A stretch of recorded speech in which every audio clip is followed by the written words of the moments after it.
The whisper in the darkness. The marketplace smelled of rust, oil, and sadness. The cages were stacked one above another, holding creatures from different planets. Some looked angry. Some looked empty. But one small cage, almost hidden in the back, held something different. A little alien girl, quiet and still, watched the world with big glowing eyes. She didn't cry. She didn't scream. She just waited. Jack was not looking for a child. He was not looking for anything alive. He came to this part of the galaxy to find broken machines, rare tools, or anything that could be fixed and sold. He liked silence, not company. He didn't like crowds, and he hated these markets that sold living beings like objects. Still, something pulled him toward that dark corner. He paused in front of the cage, not knowing why. The girl inside looked no older than 6 in human years. Her skin was soft silver, with faint blue veins glowing under it. She had no clothes, only a thin sheet of cloth wrapped around her. Her hair was tangled, her hands covered in dirt. But her eyes were what stopped Jack. They looked too deep for a child, too old, too tired. The merchant saw Jack looking. He laughed loudly. "That one?" he said. "She's useless. Doesn't speak much. Doesn't cry. Been here for months. Take her if you want, free." Jack didn't answer. He looked closer. The girl blinked once, then slowly opened her mouth. Her voice was like a whisper, almost lost in the noise around them. "Can I have a dad?" Jack froze. He didn't understand at first. Maybe he heard wrong. Maybe she said something else. But her lips repeated the same words, soft and careful. "Can I have a dad?" She didn't beg. She didn't cry. She just asked. Jack felt something cold run through his chest. No one ever asked him for that. He had no family left, no wife, no children. His life was quiet, filled only with tools and machines. But this little girl, from a species he didn't even know, was asking him something no machine ever could. He turned to the merchant. "What's wrong with her?" The merchant shrugged. "She doesn't eat much, doesn't talk much. We think she saw her family die. Pirates brought her in. They didn't say much either. We scanned her, no weapons, no tech, no value. She's a nothing." Jack looked back at her. She was still watching him, still waiting, still hoping. He didn't know why he opened the cage. Maybe it was the way she sat quietly. Maybe it was her voice. Or maybe it was because no one else was listening. He picked her up. She was light, too light. Her bones felt fragile under his hands. She didn't resist. She didn't speak again. She just laid her head against his chest and closed her eyes. The merchant laughed again. "You'll regret it. Useless things bring useless trouble." Jack didn't answer. He didn't care what the man thought. He carried her out of the market, ignoring the stares around him. Some people looked confused. Some looked amused. Others simply didn't care. When he reached his ship, he placed her gently on a soft chair. She opened her eyes and looked at him. "You're not angry?" she asked in her small voice. Jack shook his head. "No. You don't want to sell me?" "No." She seemed confused. She didn't speak again for a long while. Jack made food, but she didn't eat. He gave her water, which she only sipped. He found a blanket and covered her. She flinched at first, as if she expected pain. Then slowly she relaxed. The room was quiet for a long time. Then she whispered again, almost to herself, "Can I still call you Dad?" Jack looked at her. He didn't know what to say. He wasn't ready for that word. He had never been anyone's dad. But something in her voice so small, so broken, told him that she needed it more than he needed peace. He nodded once. "Yes." "If you want." She smiled. It was small, but real. And in that moment, Jack knew something had changed.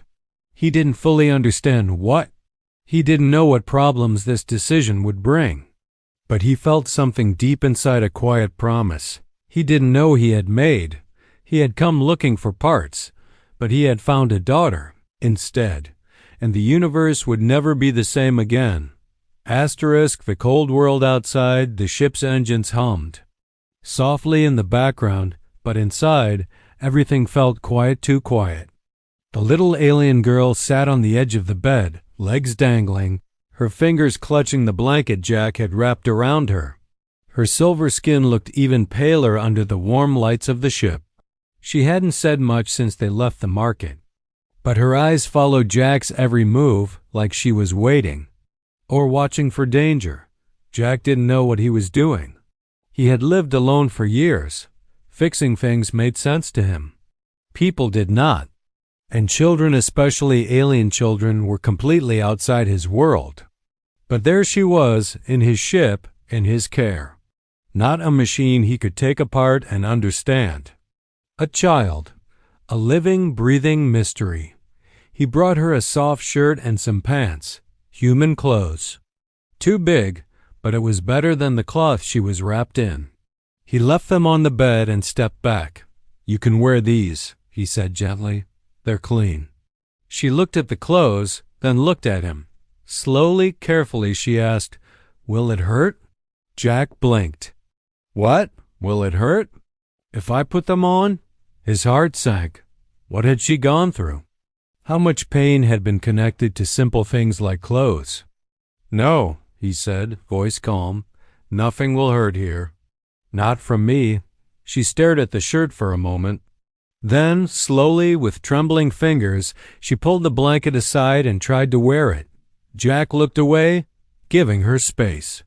When she finished, he turned back to see the sleeves hanging far past her hands and the pants dragging along the floor. Still, she looked proud. Jack gave her a soft smile. "Looks good on you." Her eyes lit up for a second. Just a second. He made food again. This time something soft, warm broth and a small bread roll.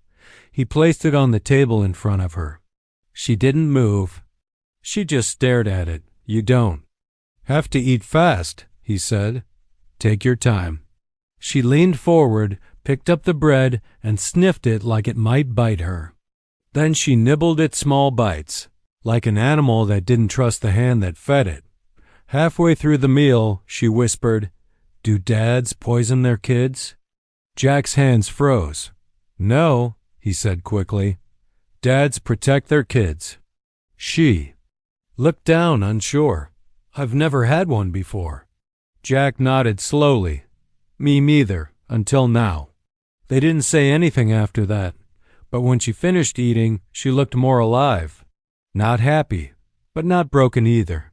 Somewhere in between. Later, Jack showed her the rest of the ship. He pointed to the control room, the engine room, the storage. She followed close, walking slowly, touching walls like she was learning what safety felt like. When they reached the sleeping quarters, she hesitated. "You can sleep here," Jack said, opening the door to the smaller room. "It's all yours." She stepped inside carefully, like the floor might collapse under her feet. The bed looked huge to her. The blankets thick and warm. A soft light glowed on the wall. Jack turned to leave, but her voice stopped him. "Do you lock the door?" He shook his head. "No, you're free here." She sat on the bed, still holding the blanket like it was armor. "Even when I sleep?" "Yes, even then." She lay down slowly, curling up. Her eyes didn't close. Not yet. She watched him walk to the door. "Jack?" He turned. "Why did you take me?" He paused. "I don't know," he said honestly. "Maybe because you asked, or maybe because someone finally should have said yes." She nodded once, then pulled the blanket up to her chin. Jack left the room and returned to the pilot's seat. He stared at the stars outside, but his mind wasn't in space anymore. It was on that whisper, that small voice in the dark. "Can I have a dad?" That one question had changed everything. But as he sat back, something blinked on the dashboard. A red light, a tracking signal. He leaned forward, confused. His ship was clean. No beacons. No active pings. Unless...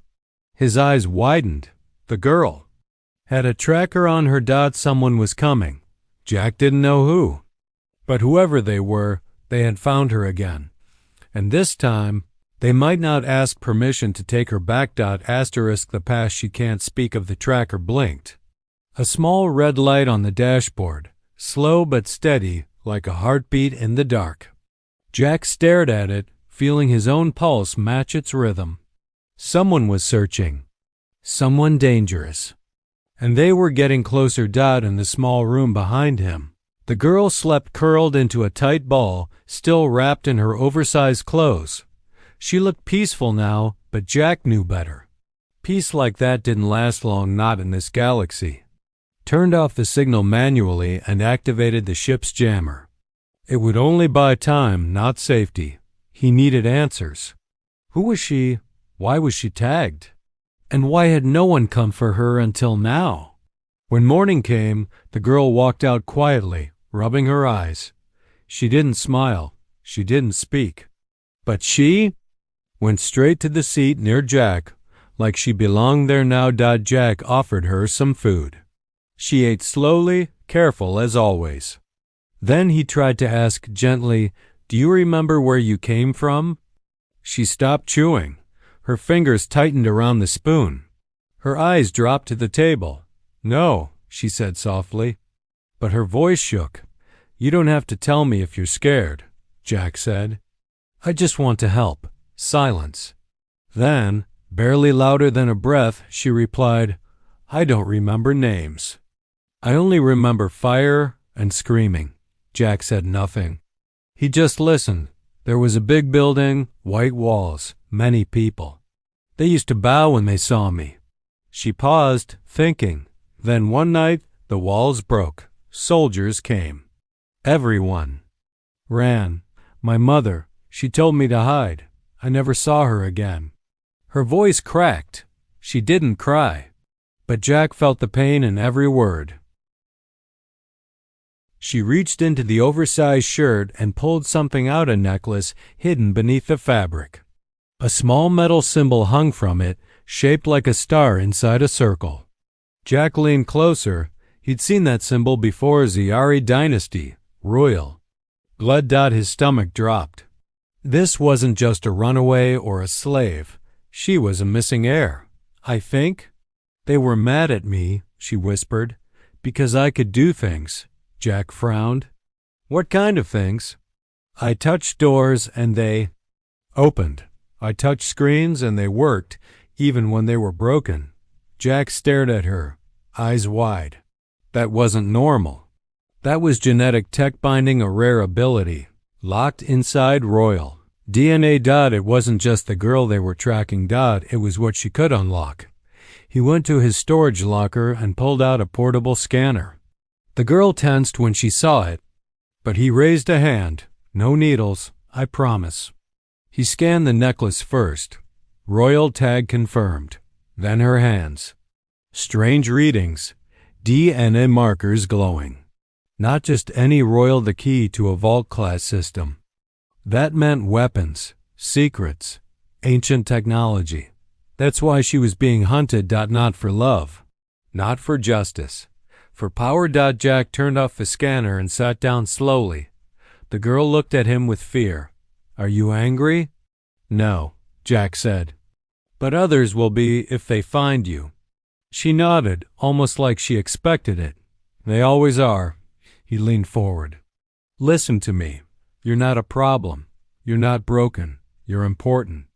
But not because of your bloodline or what you can do. Because you're alive. You matter." She stared at him, eyes full of something heavy and new. "Not fear, not sadness. Hope. Do you think I can still be your daughter?" she asked. Jack didn't hesitate. "You already are." She smiled again. The second real smile he had seen. But the ship shook suddenly. A soft tremble like a far-off thunder. Jack ran to the console. Scanners showed 2 ships entering orbit. Fast, armed, not pirates' government models. The girl looked at the screen and whispered, "They found me again." "Didn't they?" Jack nodded. "Yeah, but this time they're going to learn something." "What?" "I'm not just a mechanic anymore," he said. "I'm a dad now." She reached for his hand. He squeezed it gently. Alarms started blinking across the dashboard. The enemy was locking on. Jack activated the defense shields and powered. Up the backup thrusters. He turned to her. "Time to run, little princess." Hunted by aliens, hidden by love, the sky outside the ship turned red. 2 alien vessels hovered in low orbit like giant beasts waiting to strike. Jack didn't have time to think anymore. He switched off all outside signals, lowered the lights, and activated the emergency escape route he had never used before. The little girl sat beside him, holding tightly onto the chair. Her eyes were calm, but her hands were shaking. She wasn't scared of the enemies. She was scared of being taken again. "Are they going to hurt you?" she asked softly. Jack looked at her. "Only if they're very, very lucky," he punched in the code. The ship dropped into the canyon below, an old hidden mining shaft Jack had discovered years ago. Dust filled the air. The signal from above was lost. The 2 enemy ships hovered in confusion, scanning, but Jack was already gone. Deep below the planet's surface, it was cold and quiet. Jack landed the ship and turned off everything but life support. The walls around them were carved, rock and old metal. It wasn't much, but it was safe. For now, the girl stepped off the ship and looked around the cave. "Is this our new home?" Jack smiled a little. "Let's call it a sleepover." She giggled, really giggled for the first time. Jack set up a small heater and pulled out extra blankets. The girl sat next to him, still wearing his oversized clothes. Her feet were bare and dusty, but she didn't complain. She just leaned against his arm and closed her eyes. "Do you think they'll stop looking for me?" she whispered. Jack didn't answer right away. He looked into the dark tunnels. He could lie, but he wouldn't. Not to her. "No," he said. "But they won't find you. Not while I'm breathing." She nodded, like she already knew that. Later that night, she drew on the floor with a broken piece of metal. Circles. Stars. A small figure that looked like her, standing beside a taller one that looked like Jack. She didn't say anything about it. She didn't need to. The next day, Jack checked the ship's logs. No tracking signals left. The girl's tag was no longer active. He had removed it himself with careful hands. But he also knew the hunt wouldn't stop. They were not just after her. They were after what she could unlock. He taught her how to use a simple tool, just to pass the time. She listened carefully, copying his every move. He made her a bracelet out of spare parts. She wore it proudly, even though it was uneven and clunky. "You made it for me?" she asked. Jack nodded. "All yours. Even if I break it?"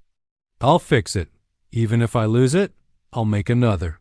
She held it like it was treasure. "That's what dads do, right?" Jack looked at her, heart tight.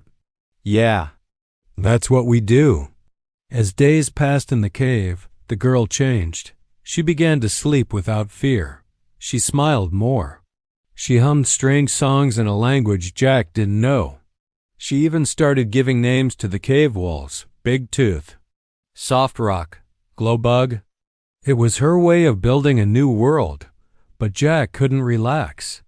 He set traps in the tunnels, wired alarms on the rock walls. He studied the ships above from a safe distance. They were still there, waiting, watching. The enemy didn't know where she was, but they weren't leaving either. One night, while Jack cleaned a weapon quietly, she walked up and touched his hand. "If they take you," she said, "I'll be alone again." He looked into her glowing eyes. "They won't take me," he said. "And you'll never be alone again." She seemed to believe him. Maybe because he meant it with everything he had. But just as she turned to leave, One of the cave alarms blinked. Red. Someone was inside. Jack grabbed his gear. He handed the girl a small communicator. If I say run, you run to the ship. Lock it. Don't open it for anyone unless you hear my voice. She hesitated. What if you don't come back? Jack looked at her. Then I'll haunt the galaxy until I do. She gave a small smile, but her eyes were wet. Footsteps echoed. In the tunnel. Jack moved to the entrance, heart racing. The enemy had found the door, but they had no idea what waited behind it. This time, the hunter was ready. And he wasn't hunting alone. The battle for one small voice the tunnel filled with. A low hum like the sound of metal breathing. Jack pressed his back against the rock wall, holding a pulse rifle he hadn't used in years. The enemy footsteps were steady, slow, confident. Whoever they were, they thought this would be easy. They were wrong. Behind Jack, hidden deep in the ship, the little alien girl clutched her bracelet and whispered to herself. Not in fear, but in memory. Can I have a dad? She repeated softly, like it was magic. And in a way, it was. Because someone had said yes. Jack moved through the shadows, heart steady. He had sealed most of the tunnel paths. Only one way. In, one way out. The enemy had walked into his trap. The first attacker appeared, a tall soldier in black armor, helmet glowing red. Jack didn't wait. He pulled the trigger. The blast hit the soldier square in the chest, sending him flying back into the dark. The silence after was short. The others rushed in fast, shouting in a language Jack didn't understand, but the violence in their voices was clear. Jack moved. Quickly. Every step was planned. Every shot was careful. These weren't pirates or bounty hunters. These were trained men. Possibly royal guards sent to retrieve the girl. And they didn't care who died along the way. Jack wasn't trying to win. He was trying to hold the line. He needed time. In the ship, the girl sat at the console, staring at the blinking lights. The communicator was quiet, too quiet. She remembered what Jack said. If I say run, you run. But he hadn't said anything yet. So she waited. Outside, Jack took a hit. A blast grazed his side. Blood soaked his shirt, but he didn't fall. He kept firing, ducking behind rocks. His breath was heavy now, his vision blurry. But the memory of her whisper, that tiny voice in the cage, kept him on his feet. They would not take her, not while he stood. A sharp sound rang out, a high-frequency pulse, a shock wave. His ears rang. He stumbled. The enemies were using stun. Tech now. Not to kill, but to knock him out and get to her. That made it worse. They didn't want him dead. They wanted him out of the way. He pulled a last grenade from his belt, threw it behind him. The explosion rocked the tunnel. The enemy screamed. The ground shook. Dust filled the air. Back in the ship, the girl flinched as the walls trembled. She stood up. And then she heard it. Jack's voice, weak but clear. Run. Her heart stopped. She ran. Through the corridor, into the escape room. She activated the emergency seal just as the door behind her burst open. But it wasn't Jack. It was one of the soldiers. He reached for her. She screamed. Her bracelet glowed brighter than ever. The entire room lit up. She touched the wall behind her, just like she had done in the past. The ship recognized her. An ancient protocol unlocked. The control panel turned blue. A hidden system woke up, one that hadn't been touched for 1,000 years. The enemy soldier stepped back, shocked. You're the key? She didn't know what that meant, but the ship did. A deep voice echoed from the core system. Giari bloodline confirmed. Full access granted. Before the soldier could act, the ship released a defense pulse, blasting him backward and locking the chamber. Outside, Jack struggled to his feet, bleeding and broken. But then he heard the sound, the hum of energy he had never activated before. He limped back toward the ship, one hand gripping the wall. Inside, the girl stood still, surrounded by blue light. When Jack stumbled through the main hatch, she turned. Her eyes were wide, glowing, her voice calm. "I think I did something." Jack looked around. The entire ship had changed. Systems lit up. New controls unlocked. Power surging like never before. She had become more than a child now. She was the heart of something. Ancient and powerful. Jack dropped to his knees, breathing hard. She ran to him, held his face. "You came back," she whispered. "Of course." "I did," he said weakly. "I'm your dad." Behind them, the alien soldiers tried to retreat, but the ship locked onto them with invisible force. They were trapped now. Trapped by a little girl they had once caged. Jack looked at her, smiling through the pain. "You just won your first battle." She held his hand, her voice strong for the first time. "I didn't win it alone." Asterisk her choice, her power. The ship hummed with energy new, ancient, and alive. Jack lay on the floor, breathing hard, blood soaking through his shirt. But his eyes stayed on her, the girl who once whispered from a cage, now standing tall in a storm of light. Her silver skin glowed gently. Her eyes burned with something stronger than fear. The control panels around her were responding to her touch like she had lived in the ship all her life. Symbols appeared, written in an old alien language, translating instantly as the system obeyed her. Outside, the enemy soldiers tried to retreat. But the ship had locked every door, sealed every path. The ancient defense grid had activated, and now she controlled it. She didn't understand everything, but she understood one thing. They wanted to use her. They wanted her because of her blood, because of what she could unlock, not because of who she was. One of the alien commanders sent a message through the intercom. "Child of Ziari, you were born to rule. Come with us. You will sit on the highest throne. You will control worlds." She stared at the screen, then at Jack, bloody, injured but alive. "You said you wanted a dad," the voice continued. "We can give you 100. Thousands will serve you. You don't need that broken human." The girl stood silently, her bracelet still glowing. Then she pressed one button. The screen shattered into static. "I already have one," she said quietly. Jack gave a weak laugh. The enemy tried again. "You are meant to lead armies, not live in caves with mechanics. Don't throw away your power." She looked down at her hand. So much power in one little body. But it didn't feel like power. It felt like a test. She walked over to Jack, knelt beside him, and placed her hand on his wound. Her touch activated the ship's med field, glowing softly. As it sealed the injury, Jack winced but smiled through it. "You saved me," he said. "No," she replied. "You saved me first." The doors opened slowly. The enemy stood there, shocked, unsure. Their weapons lowered, confused by what they saw. A child, not a weapon. She walked forward. "I'm not going with you," she said. "I'm not your key." "You belong to the Ziari crown," one soldier growled.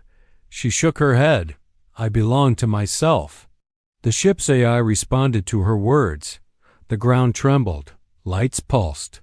The voice of the ship, calm and powerful, echoed again. "Air has declared independence. Authority transferred." Jack sat up, eyes wide. "You just broke an empire," he whispered. She turned to him. "Is that bad?" He smiled. "No, it's the best thing I've ever seen." The soldiers began to back away, confused and afraid.